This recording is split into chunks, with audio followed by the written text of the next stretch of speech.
Hello and welcome to a live deprogrammed episode. My name is Keri Smith. I'm your host. If you are a regular viewer, you may recognize the guests we're going to have today. I'm going to be talking with Dan and Eliza from the band Whom by Fire. I've interviewed them previously the last time they were canceled from a gig. They seem to be getting canceled a lot lately. But we brought them back today to talk with them because this most recent cancellation, they just had a show canceled on November 4th, a show that was booked at St. Mark's Church in Southend by the Sea. This is in the UK.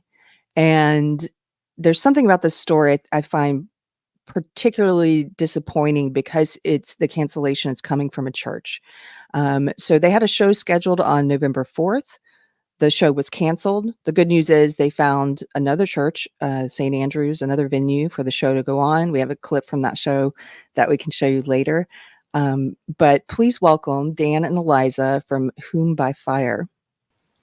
Hello, guys. Hello. Hi. Thanks for being here again. Thank you for inviting us again. Thank you. Thank you. I was joking with you before we started that, Dan, why do you keep opposing pedophilia and getting the band in trouble? I know. Yeah. Bad boy. Hateful. I'm just a hateful person. Well, let's back up here. That's a joke. We'll get into why I made that joke. So let's back up.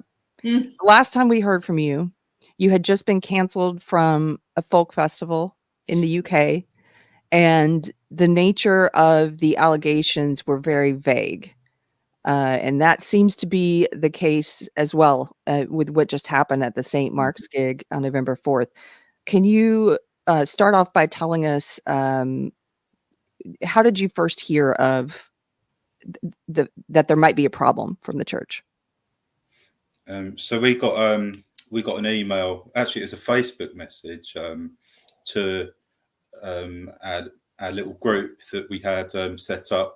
That was set up to like organise the gig, and I think she said that she'd had like a number of complaints from Southend Pride about us supporting anti-trans rhetoric and queer stories. Oh yeah, anti-queer stories. Yeah, supporting anti-queer stories. So we asked her for something specific that we might have said that these complaints were concerning, and she didn't come back with anything, and she just pointed to an interview that said we were supporting anti-queer stories, which was actually an interview we did about it was anti-paedophilia, and so I was like, that's got nothing to do with queerness, unless like she's including paedophilia as a queer issue. So I asked her if she was including that as a queer issue, and she just didn't answer the question. So yeah, I wasn't really sure what to make of that, to be honest. Can I read? You guys put out a statement after the cancellation. Do you mind if I read that statement just to give people some background? Okay. Oh, it might be too small for people to see. But you said, here, I'm not gonna put it on the screen. It's too, people can't read it, but I'll read it to you. It says, "We are sorry to announce that St. Mark's Church have canceled our gig on November 4th. The church received complaints from Southend Pride accusing members of Whom by Fire of supporting anti-trans rhetoric. St. Mark's state that they were concerned after viewing an interview Whom by Fire took part in that it, quote, seemed that the same anti-queer stories were still being supported," end quote.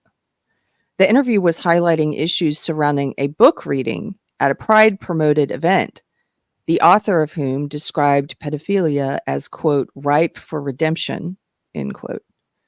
St. Mark's state that they are an inclusive church and are determined to fight against discrimination. However, they have declined to offer specific examples of what these, quote, anti-queer stories are, and they have yet to give an example of anti-trans rhetoric.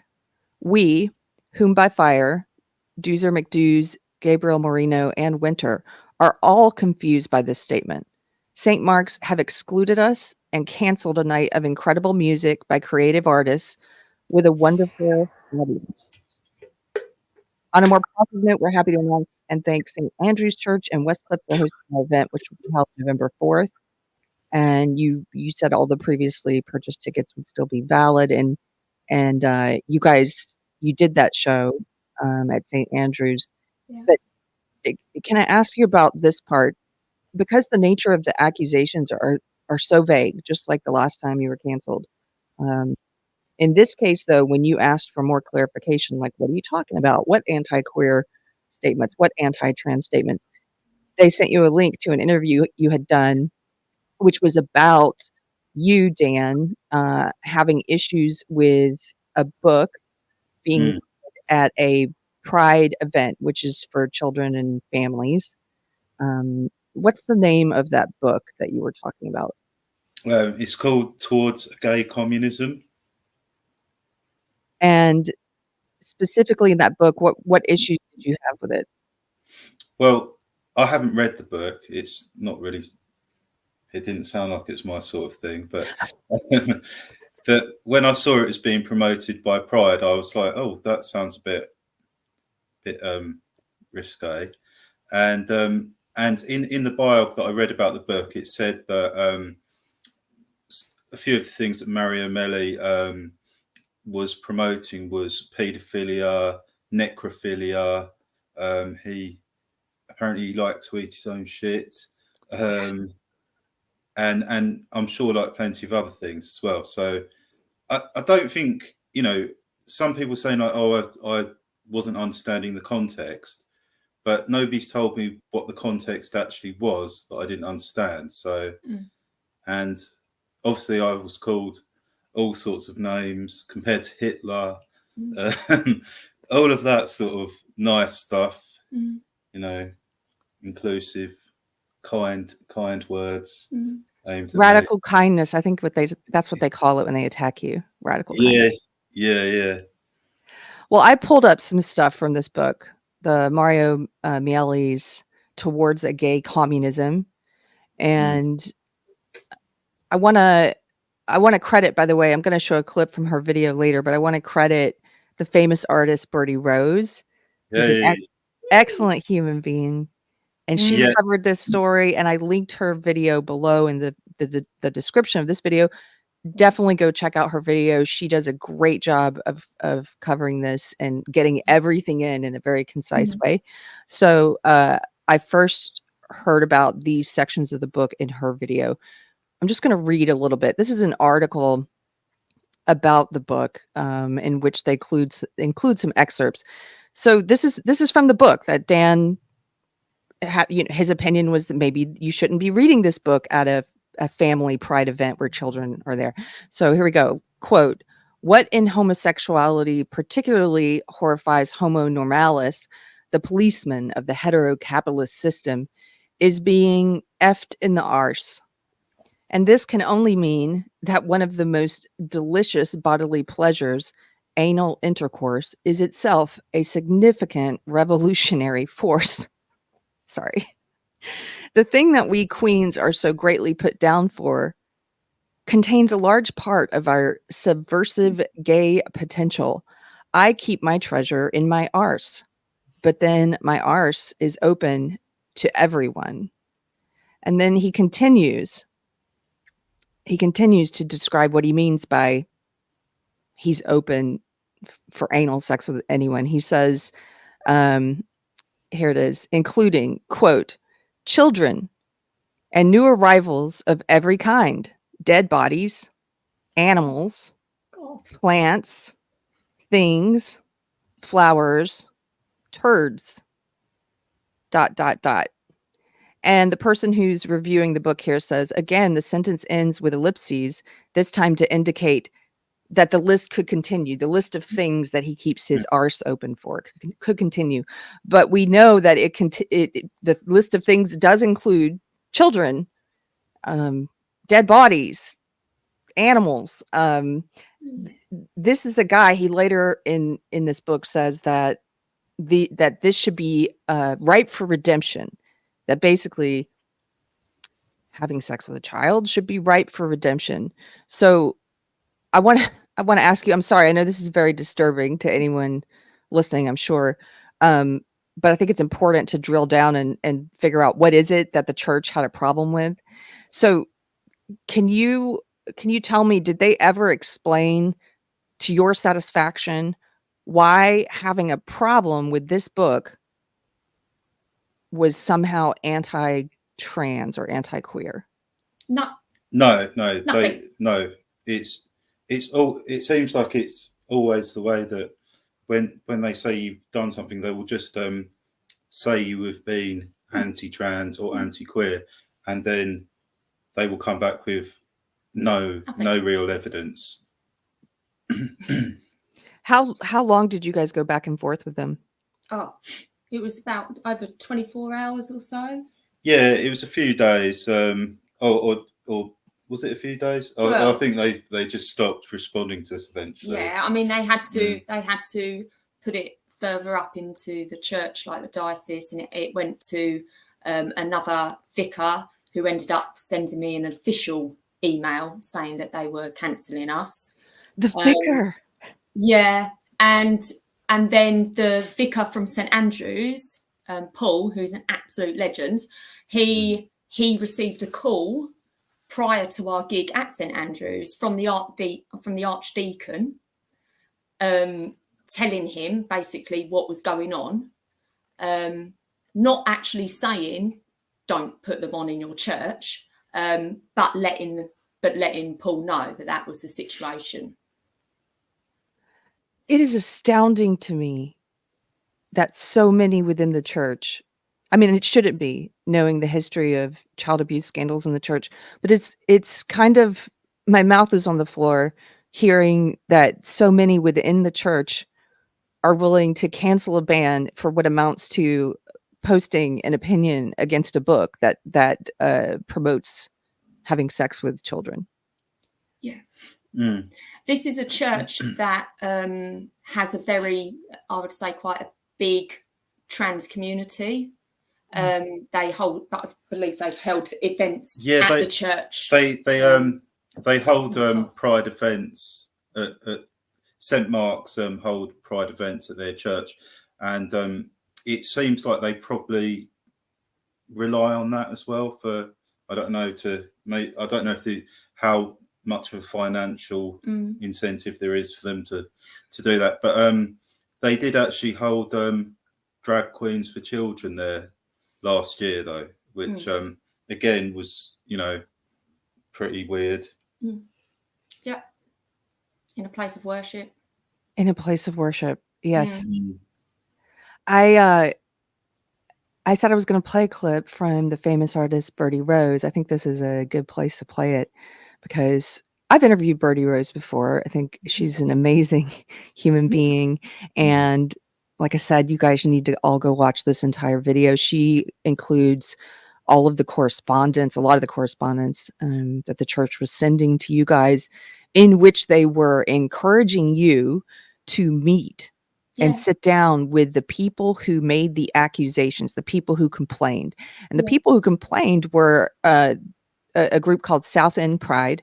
They had nothing to do with this event. They were not a sponsor of this event. And so it begs the question, why should you sit down with some third party to resolve it? Did they give a good explanation for that? No. No, you came back with nothing. Did you sit down with South End Pride? No. Okay. No, I think they've got a no discuss policy, haven't they? Isn't that what? Yeah, they have. They have like I think the vicar was hoping that we would just apologise and beg for forgiveness, and then I think she at least she implied that if Southend Pride gave their permission for us to perform in her church, then she would grant it. But that's incredible. A pastor, saying we need this third party, this non-Christian secular organization to give us permission to host this band. Okay, let's listen to Bertie Rose. she's reading here to catch people up to speed on this part of her video. She's reading some of the correspondence that you guys were having with the church about the complaints, where you were just trying to figure out what are the specific complaints. We don't understand. Give us an example of what is anti-trans about opposing this book. And so here, this part I thought is worth highlighting.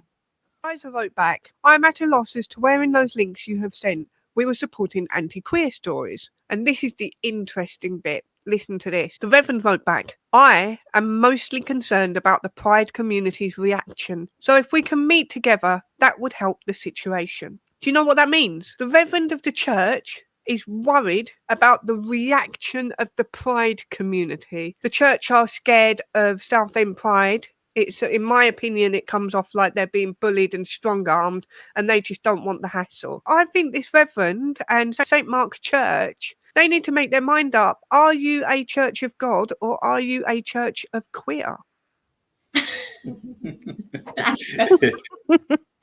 I love this from Birdie.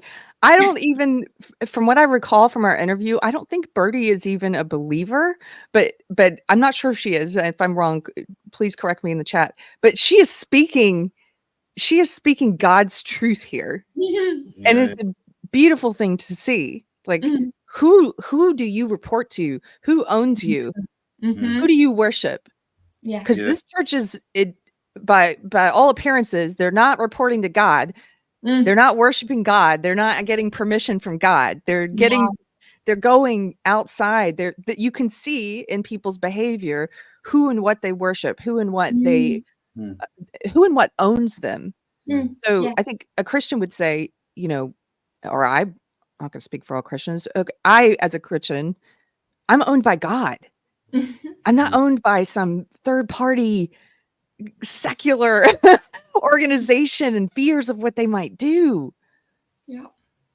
Are you and guys? They also had no idea of our spirituality. They don't know our beliefs or our faith. They didn't even put that into question. They didn't ask us. They just assume that we're a certain way because of whatever they're thinking we are. They're not even giving us the chance to tell them anything about what we believe. For all they know, I'm a born again Christian. Yeah. Are you guys believers? I'm curious. I was brought up going to church, an Anglican church, the church that we played at on Saturday, funny enough. And I would say I've definitely got a faith.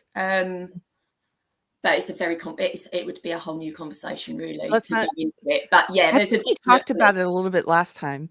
Yeah. But the thing about this is something I've seen happening online in this crazy cultural war that we're in, and as a Christian might describe as also a spiritual war. Yeah. It's weird because sometimes you will see people who are supposedly of the faith and are acting, in my opinion, as wolves in shepherd's clothing, who are speaking the inversion of truth. We believe that God is truth, and they're speaking the inversion of truth. And then I will see people who are non-believers or agnostic or open, but not sure what they think, who are articulating, who are being used by God, in my opinion, to say truthful things. So it's like we're living in a very strange place right now. Absolutely. Yeah. So, it is like spiritual warfare. I was talking to Paul, the vicar of St. Andrews, and he said exactly the same thing as you about the wolf in sheep's clothing. So that's very interesting that you should say that tonight. Yeah. Yeah. It's almost even worse than a wolf in sheep's clothing. I started thinking about this a while back, and I call them wolves in shepherd's clothing because they're up there on a pulpit, like specifically the ones who are representing the church and speaking for God. If they're attempting to be a shepherd, that's even worse than trying to convince people they're a fellow sheep. It's like they're up there saying, I'm going to lead you to God's truth and come with me, flock. And they're taking them off a cliff. So, okay, this is supposed to be an interview, and I'm telling you all about what I think. So let me. It's great. It's great. Yeah.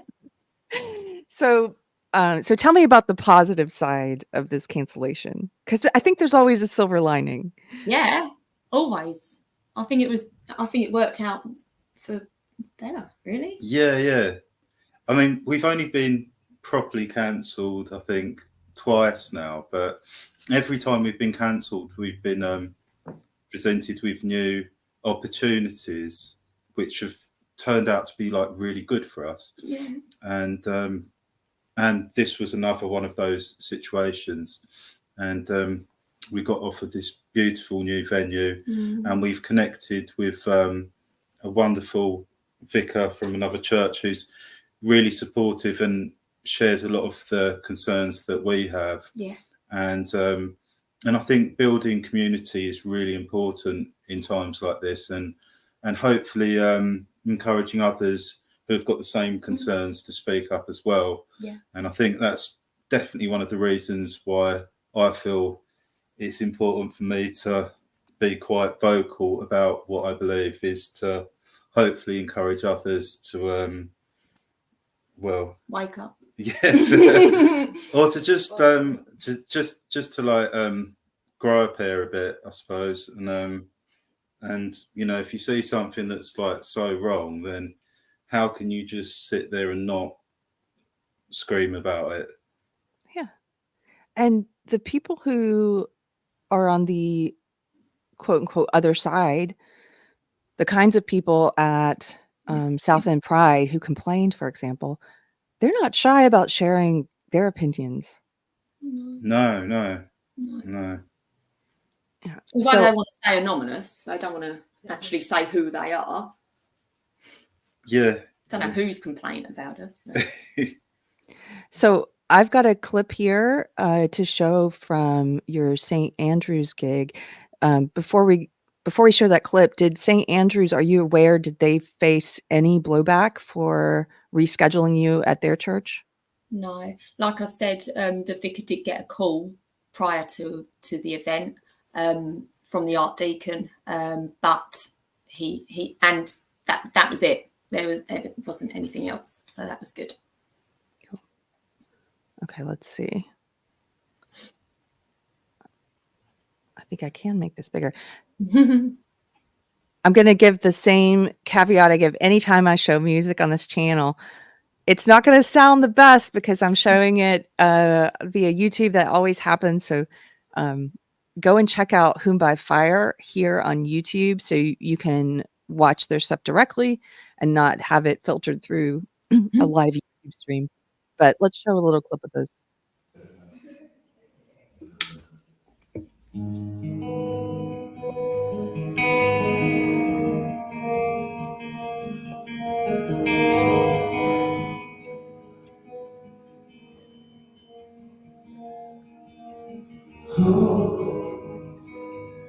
You're real inside my thoughts. You're real. Oh, you're real inside my thoughts. You're real inside my thoughts. You're real. It will take much more than this to face death. Oh, I know I'll be fixed, 'cause I need you today.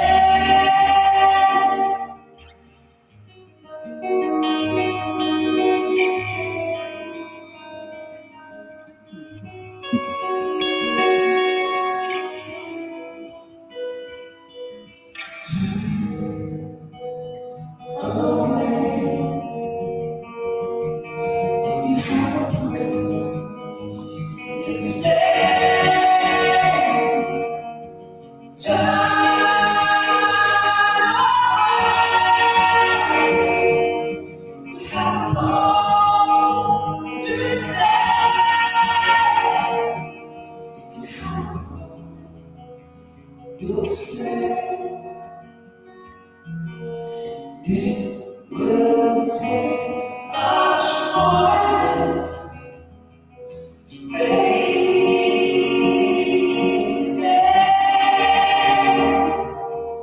Oh, I know I'll be the first, 'cause I need you today.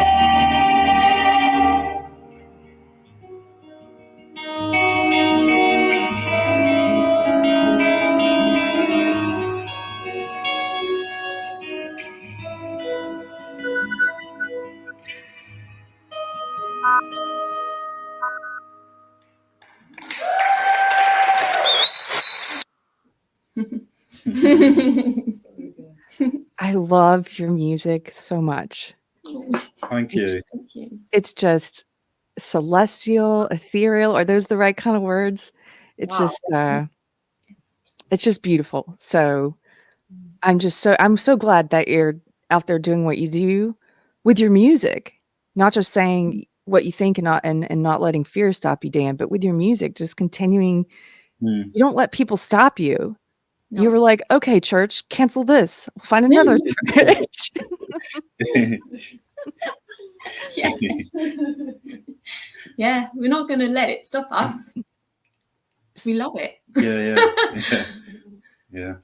So what advice would you have for anyone who may be listening who is on the receiving end of some kind of anonymous, non-specific complaint about something that they've said? Have you learned anything through going through this? Like, what things should you do or not do when trying to address that complaint when it's brought to you? I think it's always good to know or try and work out if you actually have said or done something that is wrong. And normally the big giveaway is when the complainant doesn't come back with anything specific. So if they won't tell you what you've done, then I think you can probably make an educated guess that it's nothing. And if you haven't done anything, don't apologize for it. And I think that is the number one thing. I think it's really like an abusive relationship, the way they behave towards you, and they rely on fear and intimidation.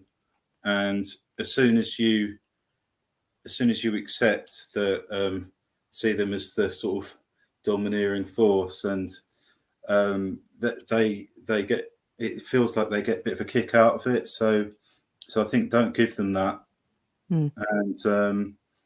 And I believe if you do, if you stick to your guns, I think it does turn out for the best. Yeah. I think that's great advice about not apologizing if you didn't actually do anything wrong. And definitely, like you said, if you allow them to take that position of authority over you, I mean, that's what they want. Then they own you. There's a Bible verse about how you cannot serve two masters. And that's sort of what this church is trying to do. I think St. Mark's is trying to do that, but it's impossible. There's always one that's going to be more important. And they're putting right now South End Pride, this secular organization, they're putting it up there in the top spot. Like, that's who we defer to. Yeah. How can people support you if they want to check out what you're doing, how to get your music? What's the best link? So we've got a Bandcamp /Home by Fire, and we've got most of our music on there. We're in the process of recording an album. We've been doing that today, and that's going to be finished early next year. So we're really excited about that, actually. And we've got merch now as well, which is just turned up. And we've actually started our own record label, along with Birdie Rose, who Yeah. Oh no, I just spilled coffee everywhere. I got